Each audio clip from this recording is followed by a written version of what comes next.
Hello, everyone, and welcome to our panel, Pressure Cooker, Responsive Digital in a Charged World.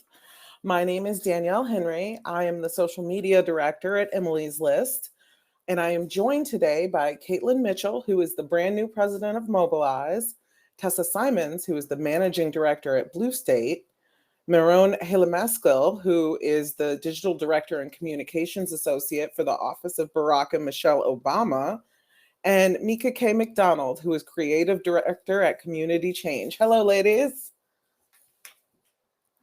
Before we get started, why don't we go ahead and introduce ourselves and say a little bit more about our backgrounds. So Caitlin, why don't you go first? Sure. Hi, everyone. I'm Caitlin. She, hers pronouns. And yes, just started at Mobilize last week. So on week 2, a little bit about me.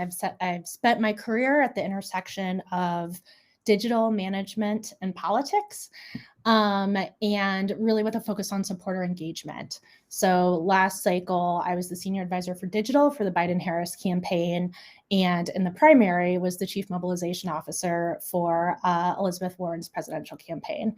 I have also done stints at the DNC and Emily's List, so we'll pull on all that in discussing the topic today. Really glad to be with everyone. Thank you. Tessa, would you like to go next? Yeah, absolutely. Hi, everybody. So great to be here today. My name is Tessa Simons. I'm the managing director of the political practice at Blue State. So working with candidates up and down the ballot to build more innovative grassroots funded campaigns. Very excited to be here and talk a little bit about those topics. My background is in digital organizing. I've been a digital organizer my entire career. Did a stint in political campaigns in Texas, and then went to the DNC, also was on the Elizabeth Warren campaign, was senior advisor for digital organizing on the Biden-Harris general election coordinated campaign. So really excited to be here, everybody. Thanks. Thank you, Tessa. Maron? Hi, everybody. My name is Maron Helamaskel, and I run digital for President Obama and Mrs. Obama and support on the comms team as well. My background has always been in the digital space, so I've ran digital from everything from nonprofits to supporting principals such as the president and former First Lady. So I'm excited for this conversation and looking forward to talking with all of you. Thank you so much, Maron. Mika K? Hi, folks. Mika K. McDonald, she, her.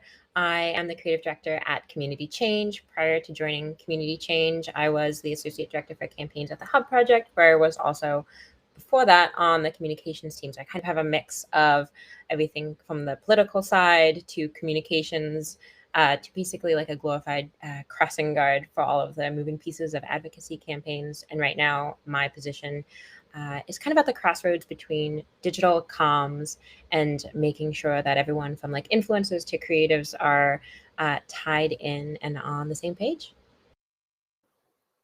Great. Thank you, Mika K. A few housekeeping notes. We're going to do a Q&A section at the end of the session. So if you can wait until about 10 minutes before the end, before you put any questions in the chat, we'll definitely see them. There's a higher chance that we will see them at least if you wait until the end. Otherwise, if you want to get acquainted with your fellow attendees, the chat is available for you. I would like to get started and get right into the first question. And for this question, Caitlin, I'd love it if you could answer first, and then Tessa, if you could follow up. I want to know, how did you deal with misinformation on the Biden campaign? Yes, a very big topic last year and still continuing. So essentially how we approached misinfo and disinfo on the Biden-Harris campaign was there were kind of 3 steps that we took. First is we worked really closely with the DNC, who had, several years in the making, a really strong monitoring program to see what were the emerging topics, what were the trending topics, what was coming up, both about Kamala Harris and Joe Biden in terms of misinfo out there. So once we had a sense of what was kind of rising to the surface and getting the most traction, we did a good amount of polling. And this polling was specifically focused on who we were trying to turn out to vote. So not everyone in the world, not every Trump voter, because we knew that they would have a different reaction or perhaps be more susceptible to misinfo, disinfo, but really focused on the people that we knew that we needed to turn out to win. And in that polling, we looked at two things. One, were supporters aware of whatever the misinfo trend meme of the day was? And two, did it change how they felt about voting? And what was really interesting is that we saw time after time in September and October that people were seeing this out there. And again, this is the people we were looking to turn out to vote. And people were aware of it, but more often than not, it was not changing their mind. So that was something that was super heartening and good to know as we went through the campaign. The third thing that we did was then decide when there was misinfo that was coming out, when it was potentially changing people's minds or affecting how they felt about voting or the importance of turning out to vote, is we ran targeted ad programs targeted to those specific audiences.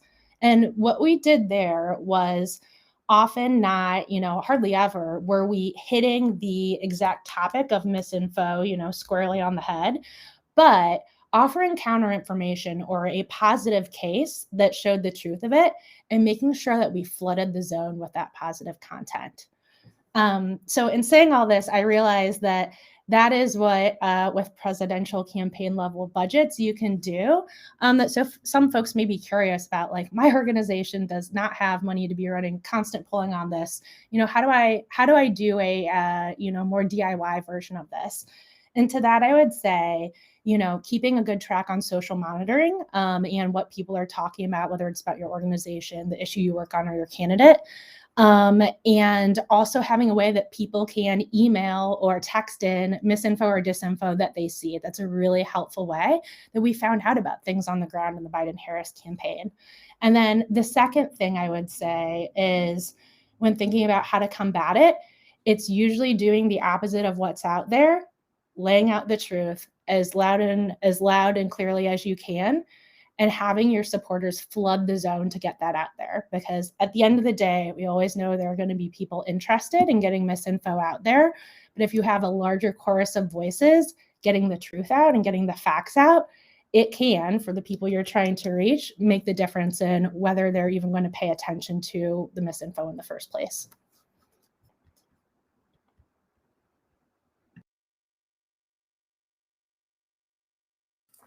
Great. So in addition to that, I'll just add on that one trend we see is somewhat of a disconnect between parts of the communication team, digital team that might be focused on disinformation, and then the overall voter contact. So I think it's really important early in the cycle for campaigns to come up with disinformation procedures, knowing that there's going to be a lot of noise, just like Caitlin mentioned, but only part of that will be a signal. So how are you making sure that everybody that's on the doors, everybody who's in your digital organizing program, and every single trained volunteer who is out there speaking to supporters and to voters is able to know what of the disinformation is noise and which you want to have a really strong case to rebuke and then just making sure that everybody is trained on that. Caitlin mentioned this, but I think one thing that you can do early on is talk to your organizers, talk to your volunteers, talk to everybody who's involved in your programs about how to report disinformation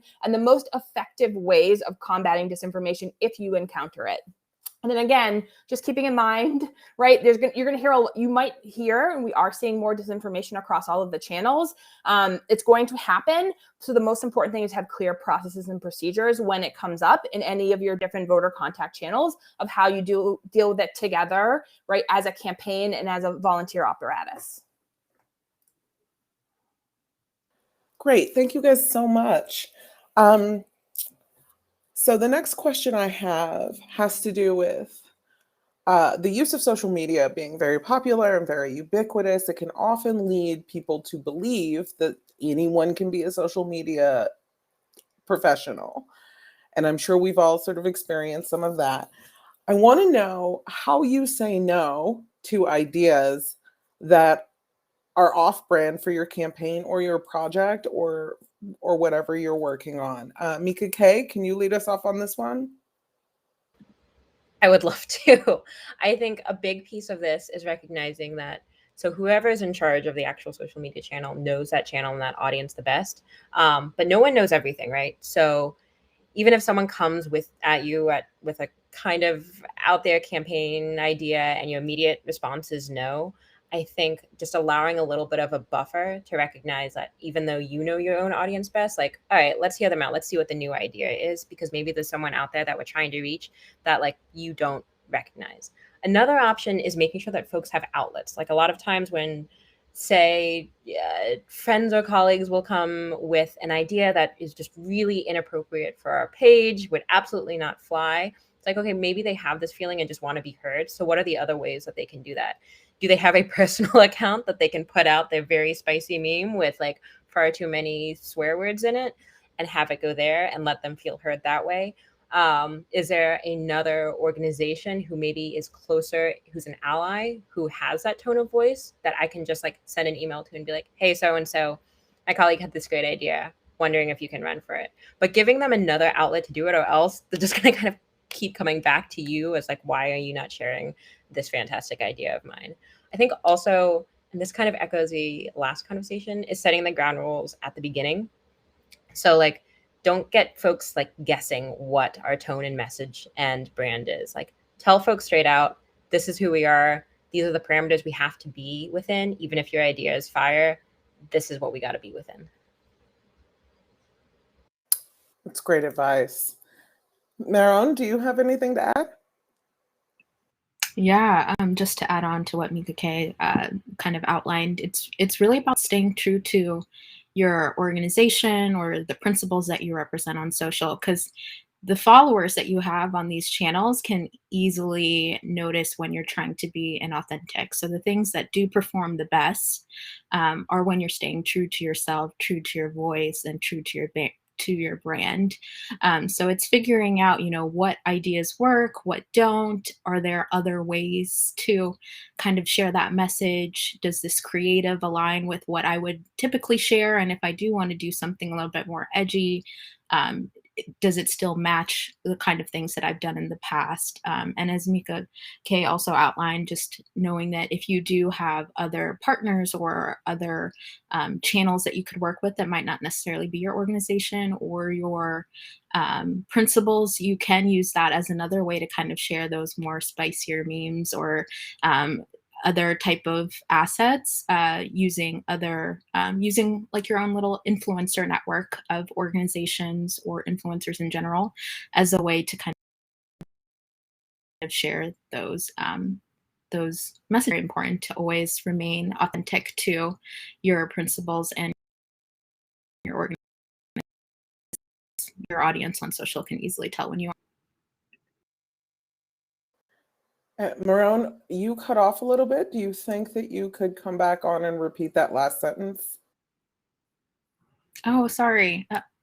Yeah, I would just kind of end on the note that it's very important that you stay true to your authentic voice on your social channels, whether it's your organization or your principles. People can easily tell when you're to be authentic or jump on a trend that might not necessarily be the best for your organization. But also, of course, don't be afraid to try new things, because that is also another way to reach new audiences on social as well. That's great. Tessa, would you like to add something about how you say no? Yeah, I love that idea. I actually want to kind of turn the question on its head and talk a little bit about how you also say yes, in line with what my fellow panelists have said. I think that this piece about staying true to your brand is super important. And I do think training and resourcing people across the organization or campaign about what the fundamental brand is, why we've gotten there, is a really critical piece of getting that buy-in so that you can work together with different teams across the organization to make those decisions, knowing that they feel fully resourced and trained on the brand. I also think it's really important to, kind of de-silo the brand a little bit and make sure that the brand feels owned by supporters.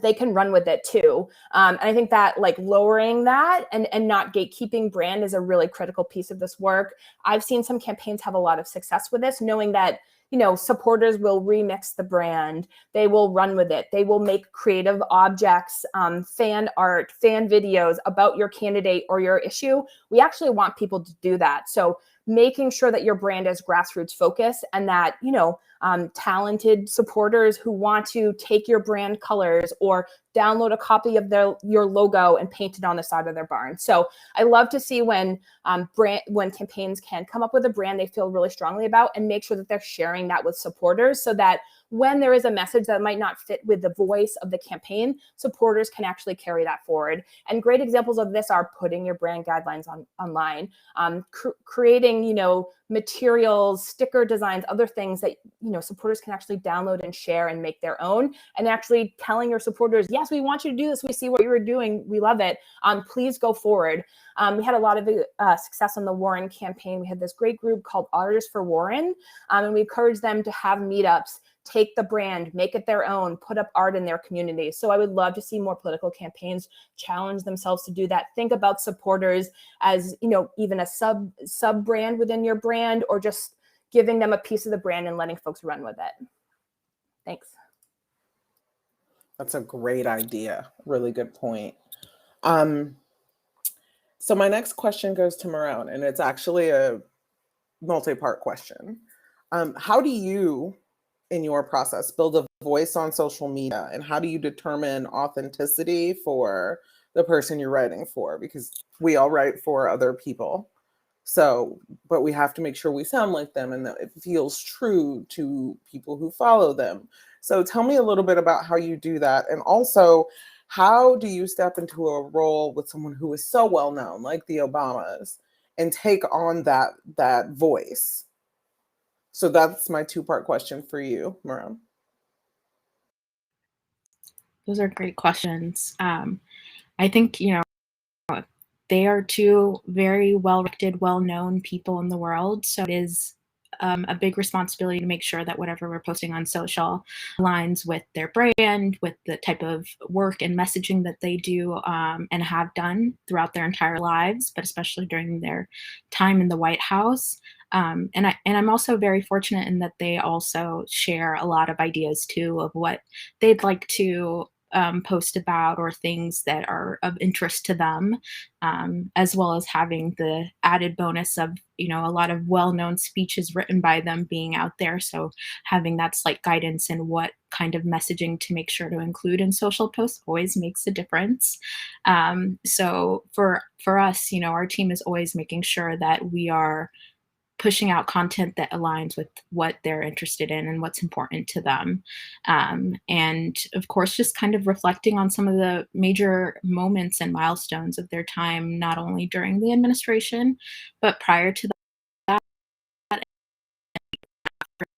To continue a lot of the work that they had done with their foundation, as well as various initiatives that are important to them and causes. So a lot of it is just kind of making sure that, one, I'm staying authentic to a lot of their main voices, two, like reflecting on some of the things that they've already shared in that field. So so it's helpful to have that as kind of like a guide to turn to see what they'd have written in the past about it.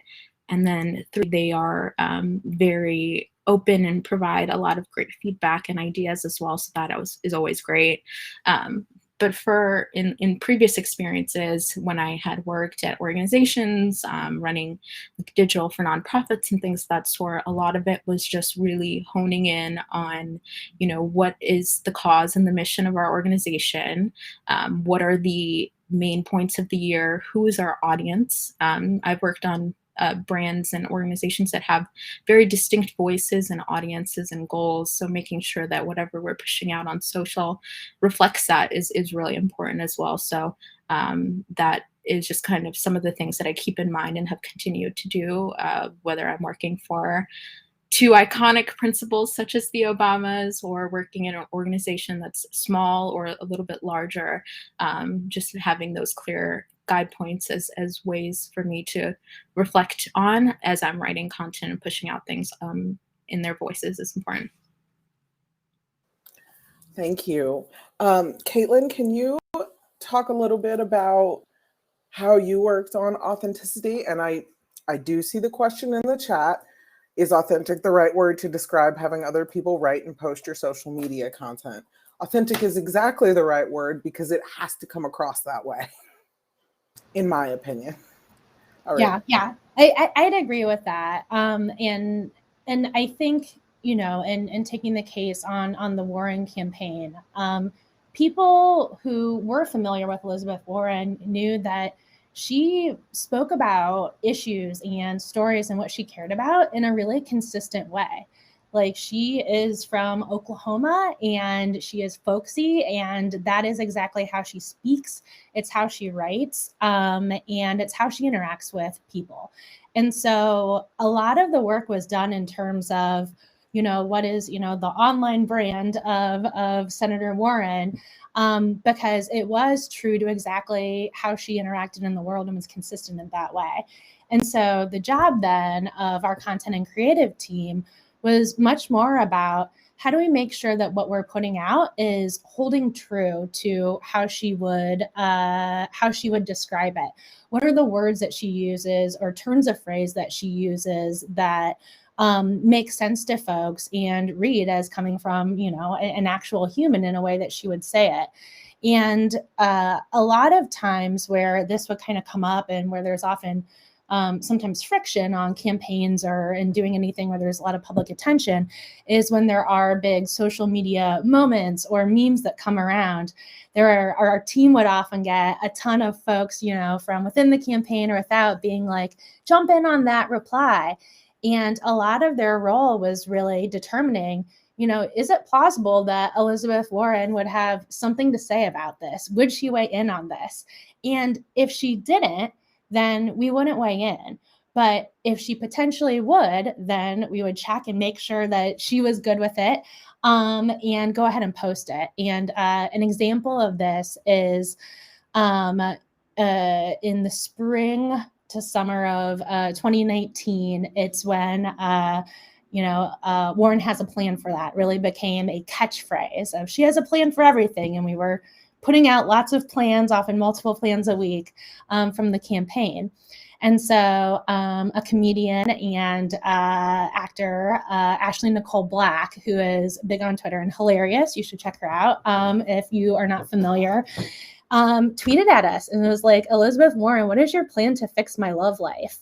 And we said, oh my gosh, like, this could be a really good opportunity. Kind of went back and forth on, what do we want to do?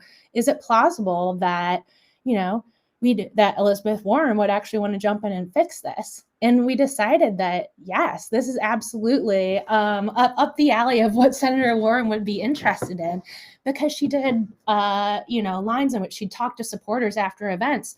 People would share all kinds of stories, ask for advice. And it was something that we knew that she really liked to do. And so we wrote back to Ashley Nicole Black with, of course, the senator's blessing, and said, DM me, reach out to me, and let's find a time to talk. And Ashley Nicole Black lost her mind, was like, oh my God, like this, she actually wants to help. And Senator Warren gave her a call, and they did talk about her love life. She said it was very helpful. She nor Ashley never disclosed the full content of the conversation, but she thought it was very helpful. And it was just a way that we could help, reinforce one of the central messages of the campaign and what Elizabeth Warren is about, in a way that felt right for her. I remember that, and I watched it play out on Twitter, and I thought it was magnificent. Thank you. That was all props to our content and creative team. They were on that, and they were like, we got to do this. And it was great. I haven't thought about that for a while. The thing I most liked about it is Ashley Nicole Black is one of those people who's not very private about her life at all. She's kind of an open book. And so she really embraced it with that same enthusiasm she embraces everything else. And she came back and she's like, I got helpful hints. Right. And that was the best part. Yes. She was like, oh my gosh, we're actually calling. Like, she kept folks updated. And it was real. So it was we were super happy that she was down too, and excited by the whole experience. Mika K, you work at sort of the intersection of design and content and strategy. Can you tell me how you decide which platforms make the most sense for your objectives? Yes, and I'm gonna like try and stop laughing from that last story. So a few different ways. One is kind of at the beginning testing all of them to a certain extent. So, for example, we're now moving into TikTok as fast as we possibly can, and breaking things as fast as we can. And if someone sees something that performs well on one platform, they're automatically like, if they're not on the digital team, all right, we got to blast this everywhere. Let's see how it goes. Those will, as an example, TikToks will perform very well for us, at least as reels on Instagram. We put it on Twitter and they'll often fall flat. We put it on Facebook and it'll often fall flat. So a lot of it is like having the receipts from the last time and being like, okay, this is what the playbook is. Another piece is seeing like where the conversation is happening in the moment. Often, you'll have the same conversation on Twitter happening on Instagram and Facebook, but that's not always the case. So it's like say you have like memes performing well on one area on Facebook, and you're like trying to figure out how to take that tone and that language and put it on an Instagram reel, and you can kind of start to get a sense of your audience and know like that's not what they're here for. They're not here to be as angry, at least for our audiences. They're here to kind of get the information. So it's a lot of trial and error and almost having like a flow chart of what has worked well last time. And it's also like giving yourself grace, because sometimes there will be blips. Like you'll have the code figured out for your audience, for your platforms. You'll like know what's going to fly and what's not.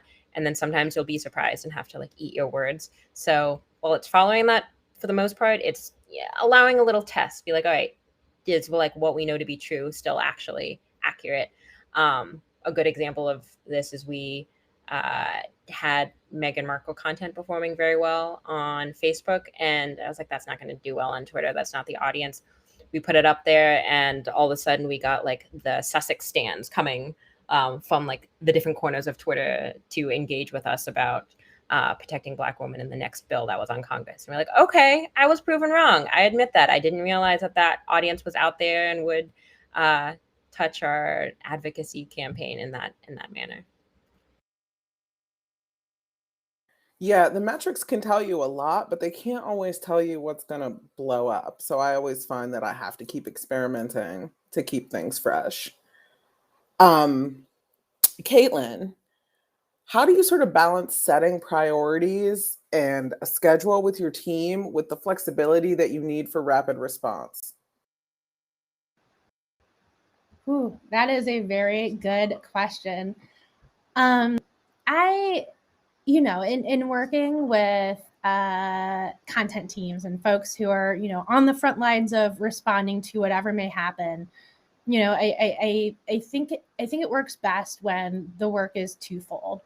One is you have your regular plan, you have your planned content for what you want to talk about that day, but having a kind of like set apparatus in place and understanding that things may change, and then we're going to need to hold or scrap plan A and go to plan B is something that is really worth doing with a team to make sure that when those moments come up, they can shift. Because when it comes to, responding to the news cycle and what's happening in the world, we all know that can change once a day, can change multiple times a day. And so often on teams I've had, if there's a point person for when there's rapid response, if someone needs to jump in and they're going to need to do the work internally to figure out if we want to respond, what do we want to say, and making sure that goes. Having that writer kind of on point and know that they can hop off of the everyday that's going on multiple accounts to do that is good. I would say that also having a designer in place who knows that if we need to do something fast, they like to work fast, they know that it might change a bunch. And so generally these are folks who are pretty open to knowing that things may change. They may need to iterate a number of times when you're going through ideas of how you want to respond quickly. That can be really helpful. But I think at its broadest, I mean, the biggest challenge is knowing that you can have the best plan for a day or a week, but all things are subject to change. And I'm thinking back to one of our Slack channels where on the Warren campaign, we would kind of read out when there were going to be big policy rollouts. Here's the timing, here's the content, XYZ. And we just had permanently pinned in the top of the channel, all things subject to change. And I think that's really like the best mentality as a leader or manager that you can instill in a team of this is part of how we operate and it's okay. And if there is too much rapid response happening, we can switch up who's working on it because it, as we all know, like it can be really tough when it's constant change as well. That's great. That reminded me, actually, Caitlin, of another question I wanted to ask you, Sure. particularly as it applies to Warren. You know, communicating about your candidate's platform is a good way to educate potential voters, but it doesn't make for the most interesting copy. So how have you found ways to make captivating copy about policy? Yeah, that is a really good question and one that our team spent a lot of time thinking about. And I think when it gets down to it, you know, there's policy and it can, you know, we were fairly wonky. But behind every policy is a value or a set of values. And often an emotion. It's often things that people care about. And so that brings out emotion in people.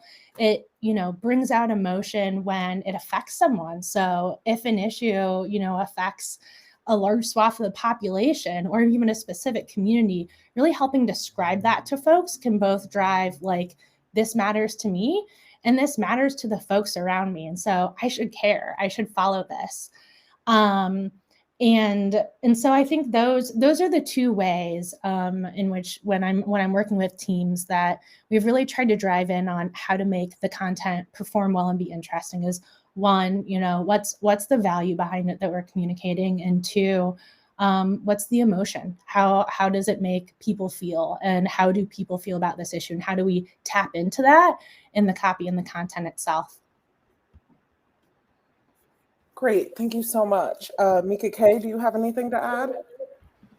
Yeah, absolutely. So this isn't necessarily for like copy specifically on like a brand's personal account, but ways that we've been able to kind of hack that is through kind of different influencer programs. And so a good example of that right now is the one that we're running on TikTok with a bunch of Gen Z youths who are all much cooler than me.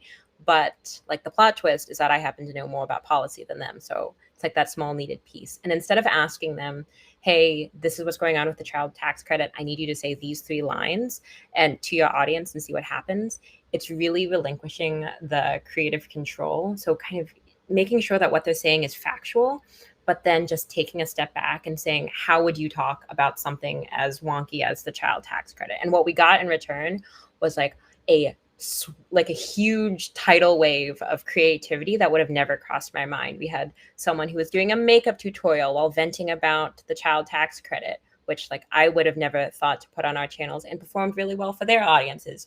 We had someone who was like pretending to prank call the IRS, which I would not recommend ever, but wanted to do it on their own time.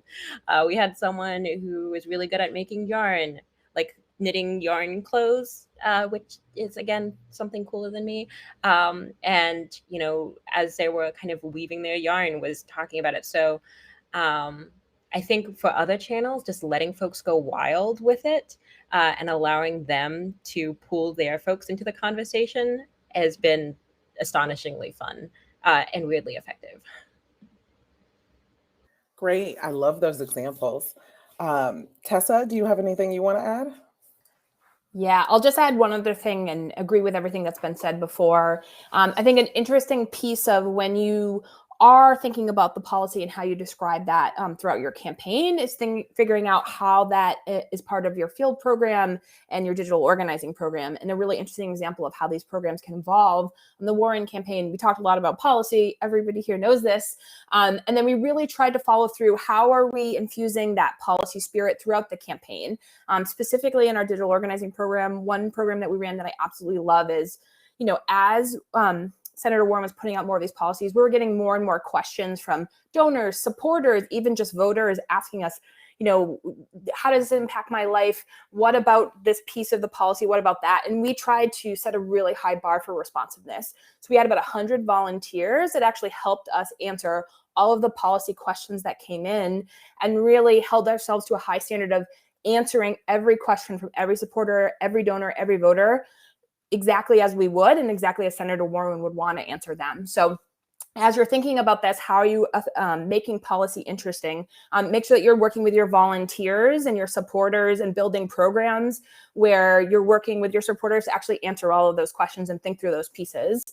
And I can tell you, it was just a really rewarding experience for supporters and donors and even voters in some states to get responses from real volunteers about the policy that they were most passionate about.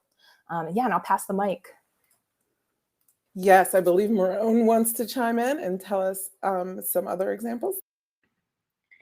Yeah, I couldn't echo my panelist so much more. So like some things that we did last year on the campaign included also in using real people voices, a part of some of the policies that we knew that the Biden for president and Biden campaign was pushing out, and using President Obama and Mrs. Obama's platform as a way to, or even themselves, to kind of share that message across their channels. So we did a lot of really fun things, whether it was, having President Obama call some voters and see why they were voting in the upcoming election. And most of them would share some of the policy issues that was most important to them. But having those real people voices come across their channels was a way to really give people who follow them a way to relate to some of the things that was being shared. So that was really great as well. And then with President Obama and Mrs. Obama's channels, they interacted with the Biden campaign as much as they could. And there was this one video in particular, including President Biden and President Obama, in which they talked about their pandemic plan that they had in place prior to them leaving office, and showing how that applied to the current COVID plans that were being released. So seeing that tie and showing that example and breaking it down in a way that people could understand was really effective, and was released like very close to when voting was happening. So there are ways to do it, whether it's through your actual principal channels or using real people voices or influencers, as others have shared, to kind of share that message on social. Great, Marone. Thank you so much. So I have a question, and I'm going to sort of address it to each of you in turn. And that is, one of the things we've learned since 2016 is that when you work on social media, it's easy to spend all your time reacting to the news of the day and getting distracted. And so I would like to hear from each of you how you define your lane and when you decide to stay in it or veer off of it. Tessa, let's start with you.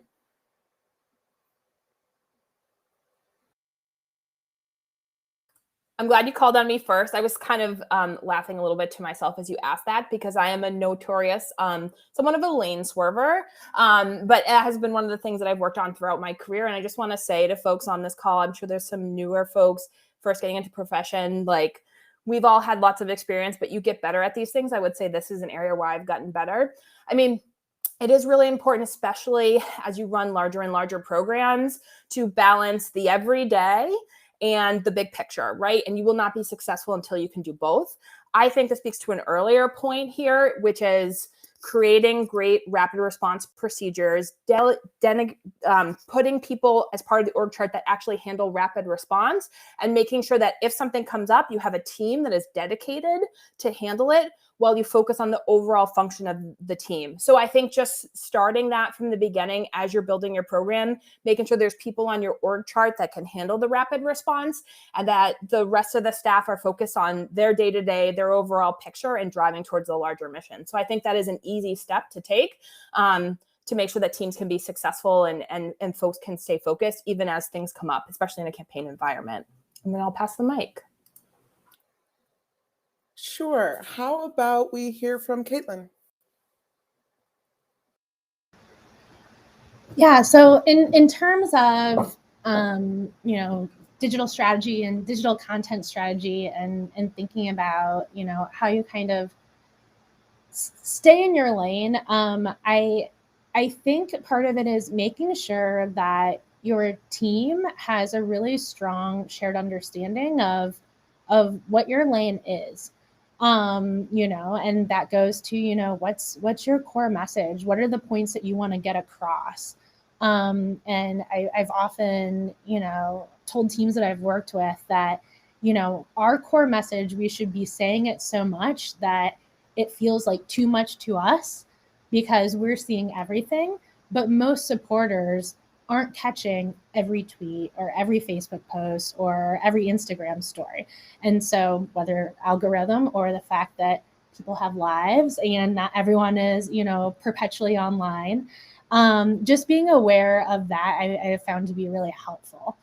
The other piece I'd say though, is sometimes it is good to step out of your lane. Sometimes it is good to do something a little unexpected. And so I think it's good for there to be a framework that folks operate in and kind of, understand that this is generally how we approach things, but also creating space so that there is an openness to here's an idea that's totally out of left field. And we usually don't jump in on this, but I think we have something really powerful to say. Creating space for that, for people to suggest that, can sometimes lead to really interesting opportunities and often things that are novel or, someone weighing in on something that you wouldn't necessarily expect them to, but with a really good point is what drives the conversation online. So I'd say it's first a framework, but then also, being open to sometimes you can step out of that and there's a lot of reward or potential reward online for doing so. Great. Mika K, I believe, is next. Great, thanks. That's a really good question. I am also often a lane swerver, so I relate to that. But I am getting better, I promise. I think there's a few things involved. One is recognizing if a momentous event is happening and everyone is talking about it, and your instinct, even if it is far away from your issue area, is to jump in and be on that, is kind of taking a little bit of a humbling, slap on the wrist, step back and be like, is my voice actually needed in this, or is it actually better for me to step out of the way and let someone else's lane really take the full spotlight? We all want to be trending, we all want to get all the likes, we all want to improve our social media page, but sometimes it's better to not clog the space and make sure folks who are getting a louder and louder voice can hold that, and not trying to co-opt it in any way. I think another piece, which is almost contradicts that, is also recognizing the intersectionality that a lot of issues do have, which I think we're able to kind of pick at a little more. And so maybe say that there's a momentous, an all hands on deck moment, where everyone in the progressive space is talking about this one issue, and you want to make sure that your organization or your company also chimes in. Maybe thinking about a way of how can you reach out and support the orgs that have been doing the work from the beginning and aren't just haven't decided that morning to jump in on it. So asking them what do you need and how can I lift you up? And then also maybe thinking further down the line, now that those other organizers or those other staffers have educated the wider masses about this issue, how can I take that and pull it in to my next campaign? But it's recognizing, I'm egotistical as the next person. Sometimes my voice added to the conversation is not what the moment needs. That's absolutely true. I definitely find myself when I'm looking at the news of the day, trying to figure out if Emily's List is really the right person to comment on things. And oftentimes there's somebody in the space who's doing better work on it or work that's closer to their mission. And I just have to be quiet, which is hard when you're social. It's hard. So this is another question for all of you. I want you to take a minute and tell me what moment you regret from your work in digital. And let's start with Mika K again. Oh my gosh. I think the moments that I have regretted, I'm trying to think of one specifically, but I know that the overall theme is like when I have said no too quickly, because I've been like, I am in charge of the social media accounts, therefore I know what is best here. Honestly, I think so. I noted previously that we're running more of this influencer campaign with folks who are like a little bit more outside of my own demographic, because I am not a 20-year-old with a massive following. And I was recognizing that at the beginning, I was really kind of holding them back. I was like, why does like this? We can't do a makeup tutorial and talk about like immigration. It's like, it's a serious issue and you're bringing in like a non-serious issue. We need to be more serious. And I was like looking at it through such a narrow frame and only thinking about like how I personally would react to things. And was pulled aside and reminded that that wasn't actually the point. The point wasn't to talk to a bunch of people who are exactly like me. The point was to expand who we're talking to and invite them into the conversation. So saying no and being gatekeepy about what I thought was going to work. And this was only a few months ago. And there's probably something this morning that I did too. But that's the one that I am holding on to the most right now. Yeah, that's a good reminder, I think, for everyone, because you have to realize that you're not always the audience. Marone, I wanted to tell the audience to step away. She had a more pressing issue. So we're going to go to Tessa. Tell me about the moment that you regret from your work in digital. Okay, this is a fabulous question, and it's hard to choose from because we all make mistakes throughout our career. It's just you have to normalize that and figure out how you recover from them. One example I have that I always think about is early in my career, I was working on email production. That's where I got my start in email production, coding emails, sending it to the right folks. I sent about 100,000 people, sorry.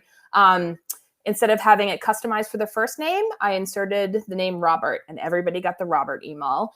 That's just one of the things that happens.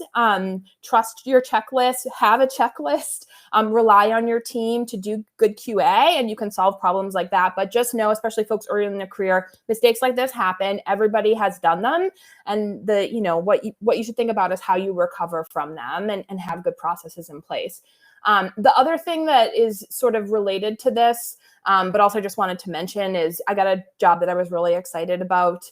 And I was the director, and I kind of had the buy-in from across the campaign to do this job. But for the first couple of months, I really struggled with just like taking control and executing my ideas, because I was kind of waiting for somebody else there to say, these ideas are great, roll with them. And I had a boss pull me aside and say, we put you in this job for a reason. Do it. Like, believe in yourself and do it. So I definitely have regretted when I haven't taken kind of the lane that has been carved for me, or just like believe in my ideas and myself. So just another piece of advice I have there: as you're in this job, like, believe in your ideas, run with them, work with them, trust your teams. They've empowered you for a reason. So I couldn't pick just one, but those are both times that I've had regrets and how I've recovered from them. And then I'll pass the mic to Caitlin. I think that we could do a support group for people who've had that email issue.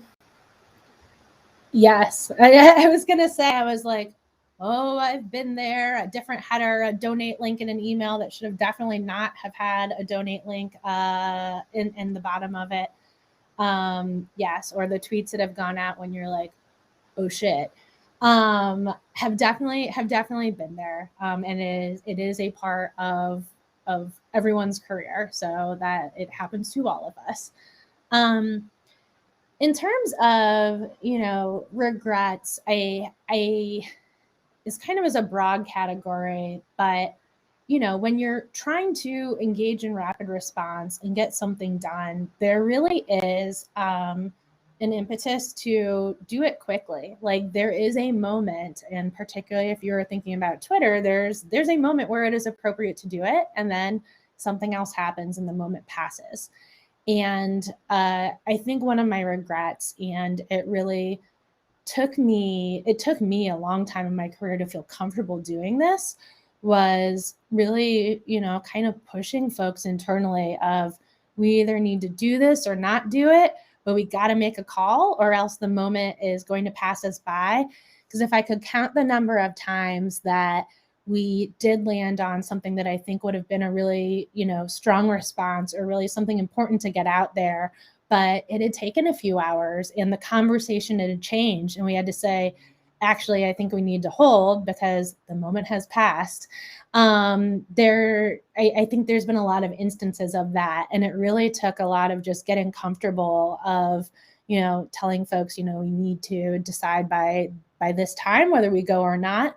And then being okay with the fact that sometimes you're not going to be able to come to agreement, and that's okay. You can move on, and there will be other things to respond to, usually in a short amount of time. So that's, I'd say, is probably the biggest one. I think we could probably talk for another hour about all of these issues, but we've got about 10 minutes left, so I want to take some questions. The first question I have is from Noelle. I believe I know Noelle, which is pretty nice. What she said is, I've noticed in the past that selling merchandise has been a part of digital rapid response. Does that figure into your overall responsive digital strategy when it comes to fundraising off specific moments?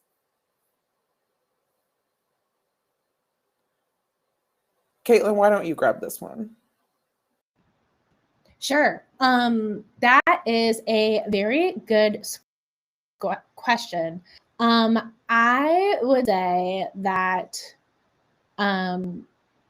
merch, like the biggest thing I'd say about merch is, like, yes, it obviously has huge potential when you really get the concept right and get it out there quickly to raise a lot of money. And so I would say that, yes, it does play a part in strategy.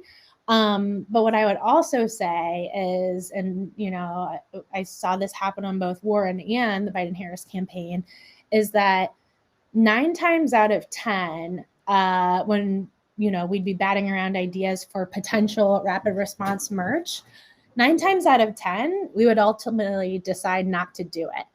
And 1 times out of 10, you're going to have that really, really awesome, like, Truth Over Flies fly swatter, which we literally sold out of union-made fly swatters, I believe, in the US that night during one of the first debates last year. Like, that was 100% a runaway winner. And so I think it's a good part of strategy, but I think the most important part is having a team, and usually there's been a large group of people involved in throwing out ideas. Having a large group of people who are thinking of ideas with the understanding that, just because we throw it out there doesn't mean we should do it. And really having a group that you trust who can be like, I think I hold on that one, or like, that could be good, but I don't think people necessarily want to wear it on themselves, is good. And on the flip side, when you do get something like the fly swatter idea, and folks were like, yes, that is it, let's do it, print, send, get it up there, get the link out. Having a group that you trust to kind of make those calls on what they think will do well is really important too. I loved that fly swatter idea. That was genius. I'm looking in the chat. I'm not seeing any other questions, so I'm going to hop in with one more question that I had. The digital environment now can be very quick to condemn people. There's not a whole lot of room for error. What have you learned while navigating this climate in recent years? And we can start with Mika K. Many things. I think first it is learning how to say sorry if someone is condemning you or your organization. And it doesn't always have to be public, but I think if someone feels hurt by something that you or someone who works for you said online, I think the first instinct shouldn't be, how do we protect our brand at all costs? And I think the first instinct should be, shit, someone felt hurt by something that we did. And how can we recognize like them personally? And this is probably like offline, and say, like, that was our fault. Even if we didn't think you did anything wrong, even if it's like, oh, they took it out of proportion. It's like, at the end of the day, someone felt hurt. Which is a hard instinct, I think, for some folks to have. And then I think the next piece on the flip side is giving other folks grace also on the internet. If they're your ally, if they've had your back before and they mess up, maybe coming to them separately and saying, hey, I would want someone to do this for me, but actually what you just posted is pretty insensitive and would probably hurt a few people for these reasons. A lot of folks get like the likes and the retweets by like publicly shaming a friend, and that, I personally don't always agree with that. If it's an enemy, if it's like you're shaming Ted Cruz, sure, because he is not going to listen if you DM him on the side and be like, hey, can we talk about why this was maybe not what you meant to say? But I think when it's allies, and I more often than not try to pull them aside, because maybe there's something in there that I need to learn too.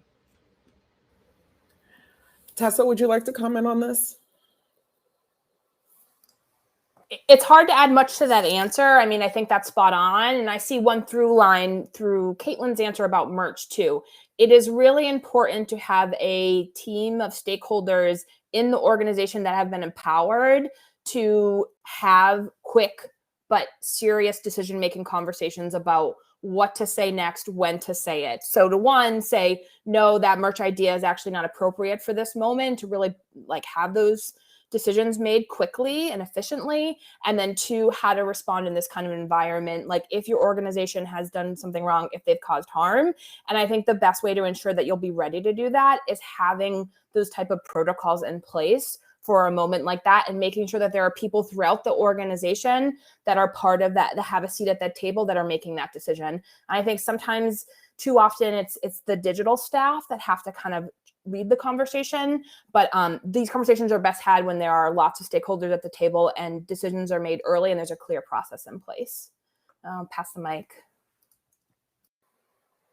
Yeah, Caitlin, do you have any thoughts? We are running out of time, so if you don't, I'm gonna move forward. I don't, because those were both excellent answers. Great. Nikki is asking what our thoughts are on using digital to strengthen and protect democracy.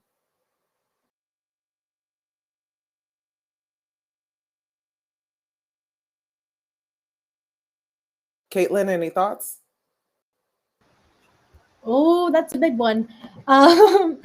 Yeah, I mean, I think there's a ton of ways that you can use digital or online platforms, or, you know, to break down even further, you know, people's individual voices to strengthen and protect democracy.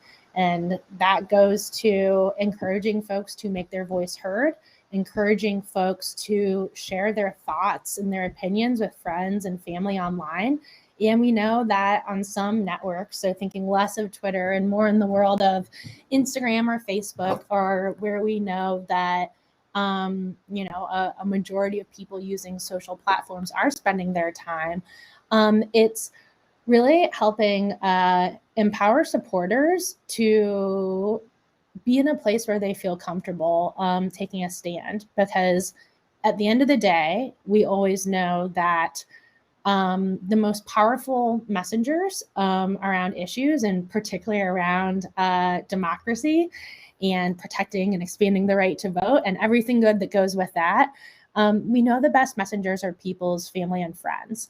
And so I think when it comes to, you know, social media or how we speak online, it's really creating a space where people can feel comfortable sharing that and doing it in a way that, you know, doesn't necessarily have to be supercharged, or doesn't necessarily have to be, you know, just making, you know, giving a hot take and putting it up for debate with folks, but where people can powerfully share what it means for them in a way that when their friends and family see, it's going to make them open to the idea and open to the idea of getting on board as well. That is great. We're gonna go to Tessa, and that's probably gonna be the end of the session. I will be super quick. I do think digital can be used to strengthen democracy. I think Caitlin's answer was spot on. I also think digital practitioners need to seek out, especially in the next couple of years, and weigh in on policy that affects the ability to communicate freely online, something I'm passionate about my whole career. We see increased regulation by the carriers for peer-to-peer texting, and changes like that could really affect our ability to communicate. I think you see a great example, Facebook going down. That shut down vital organizing programs, vital communication networks. So we need to look at regulation that breaks up some of the monopoly that we're seeing in the tech space and the social media space. So couldn't agree more that these platforms can help bring democracy and help strengthen democracy. We also need to look at the ability to how these platforms are impacting our ability to organize. So I'll leave it there. Thank you all so much for joining us. Eric Jones, I'm sorry we didn't get to your question. The short answer is read a lot of speeches and ask what inspires them. Long answer, you can follow me on Twitter at DAC and send me a note, and I will definitely touch base with you and talk more. Thank you guys so much for joining us. We really appreciate it. Have a great day.